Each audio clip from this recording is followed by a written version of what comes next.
Good day, folks. Welcome back to the channel. Today I want to talk about small-scale firewood harvesting on your woodlot and what do you need.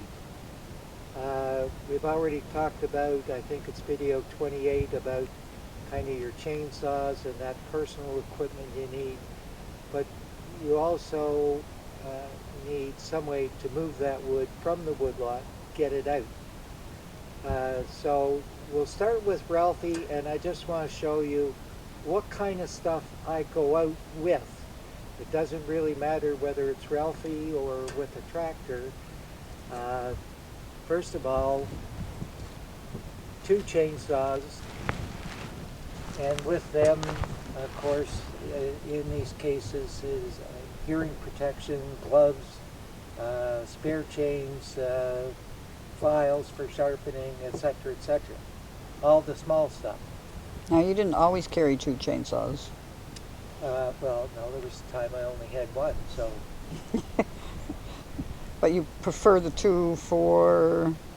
Well, primarily, if you jam up a saw, you can, and I have freed them up with an axe. But certainly, you know, 2 is very convenient, you know, if you get one really jammed, because depending on circumstances, you could be wailing away with an axe for quite a bit before you get it free. So the other thing is mechanical failure. You have a problem with your saw. That's, I found, very rare. It just seems to me one of those things that you should have with you. And you happen to have space. Right.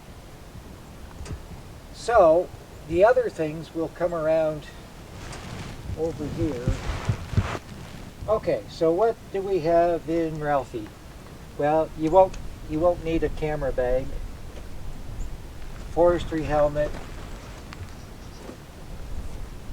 probably 3 pairs of winter gloves, especially this time of year when the snow's wet, your glove gets all wet, you get a hole in it, whatever.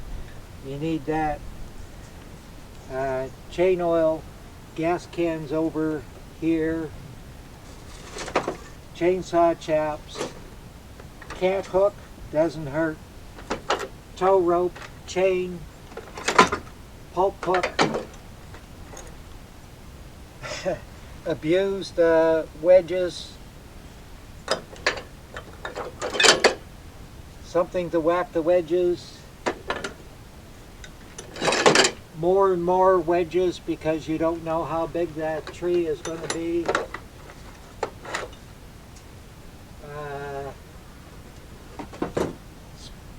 Splitting axe,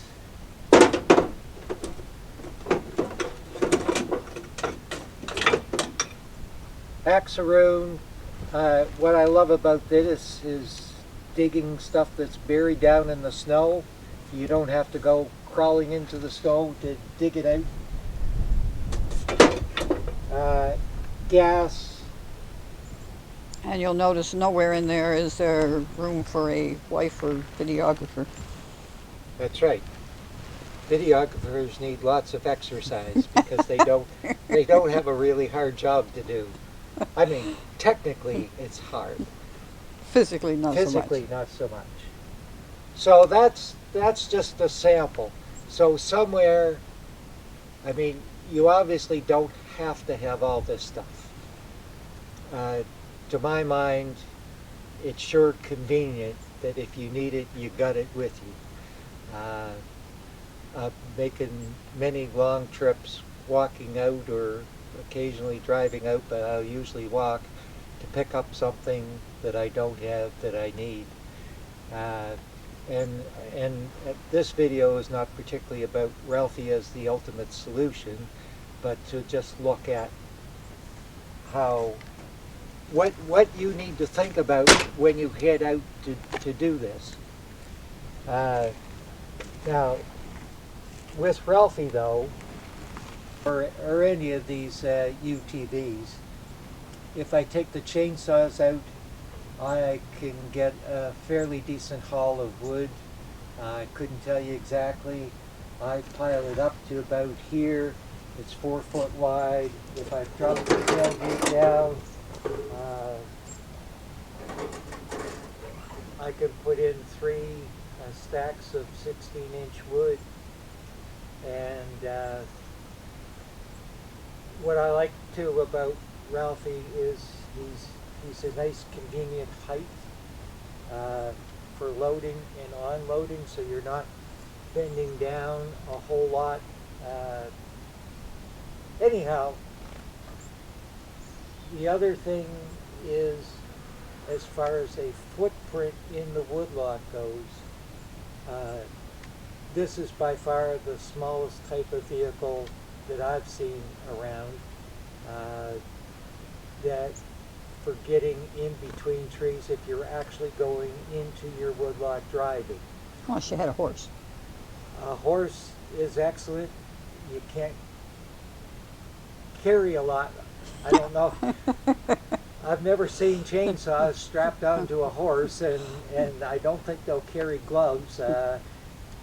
But yes,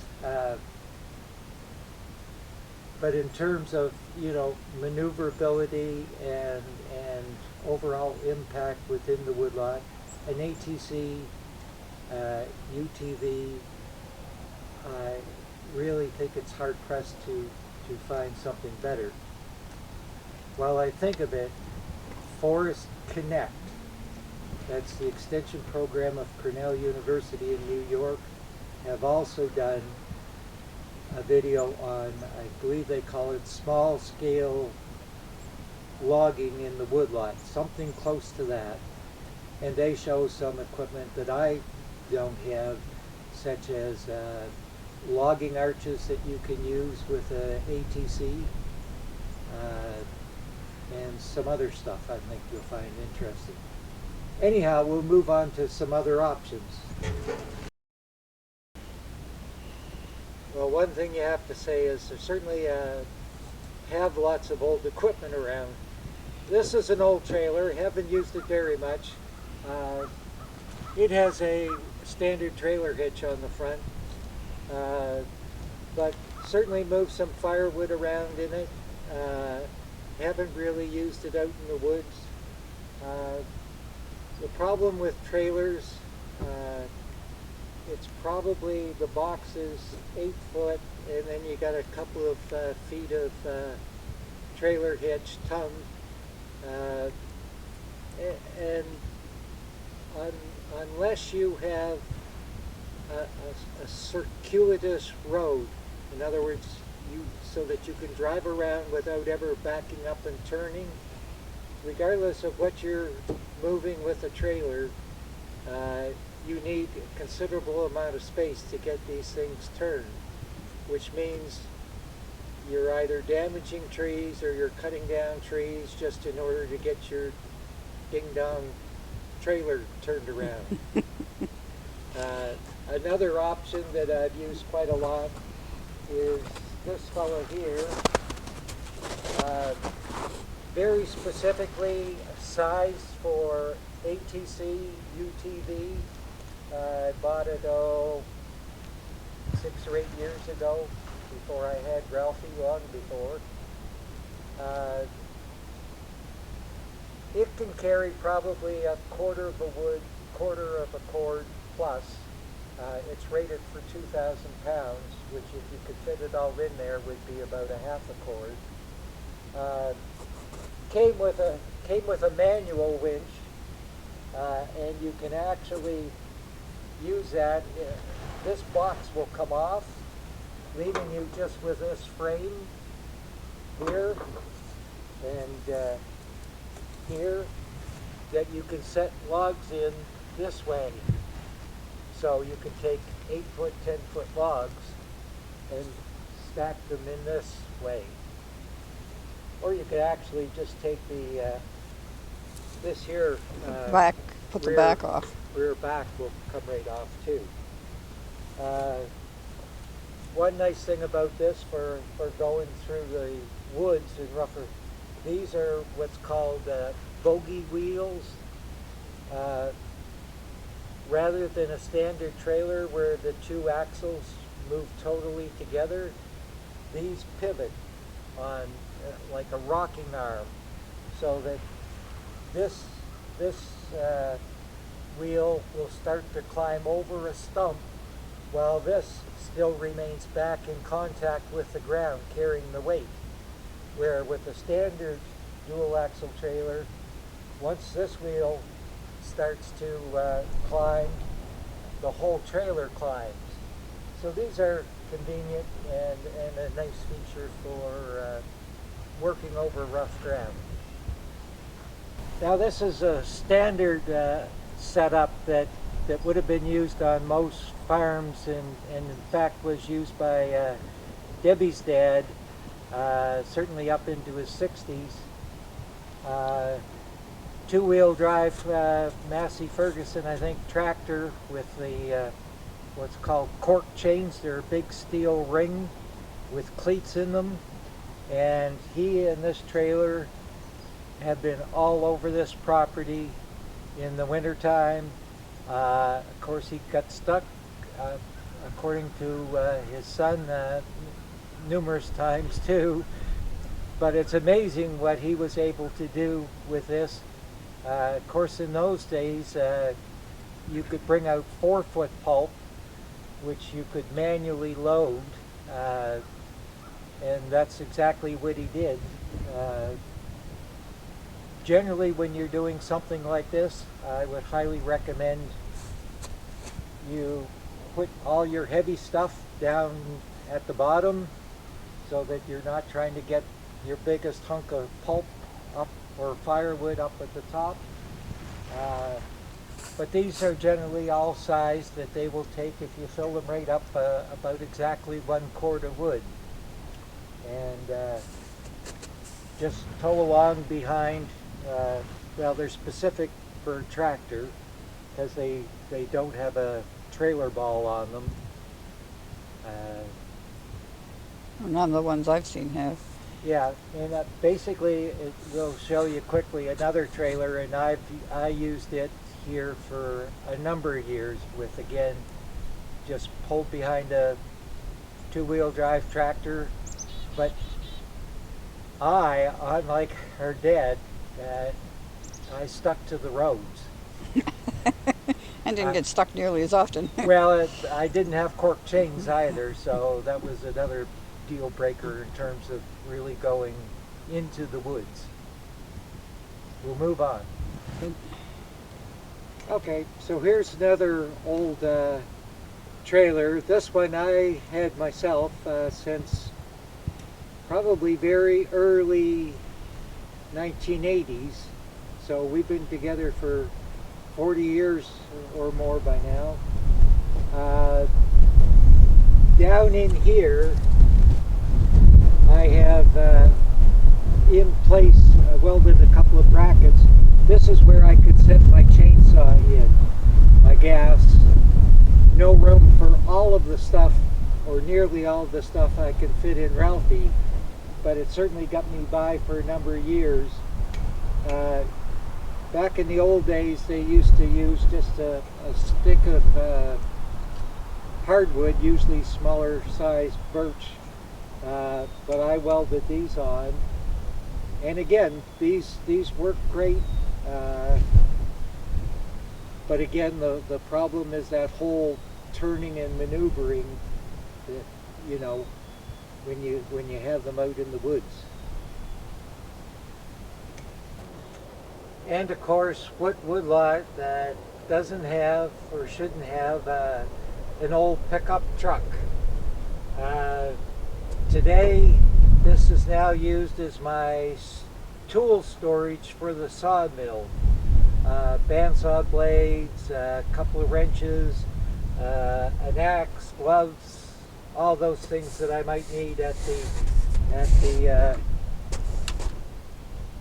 mill. Gas, storage, etc., etc.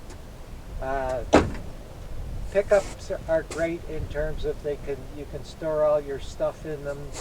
The one thing I don't particularly like about the pickup truck is you toss your wood in the back, and you either put some protection so you don't break out your rear windshield, or you certainly will. But it's the awkwardness of getting the wood back out again. That's sometimes where my axaroon thing is, where you can reach in and grab that wood. It's because, you know, it's much more difficult to unload and get your wood out, because without climbing right up in there and tossing it down. But certainly they work well. Again, not much of an off-road vehicle, because even though this is an old four-wheel drive, you don't have much ground clearance. If you do get it stuck out in the woods, hopefully you have another piece of equipment that will go fetch it out. Like a tractor. Like a tractor. But these are just some of the things, you know, you need to think about how you're going to get that firewood out and get it home, and so that you can use it. And I'm sure there are other options, but these are certainly a number of the traditional ones that have been used. I've used all of these here, and certainly I'm personally stuck on using Ralphie as my much preferred method of doing this. But Your favorite solution so far? But again, you know,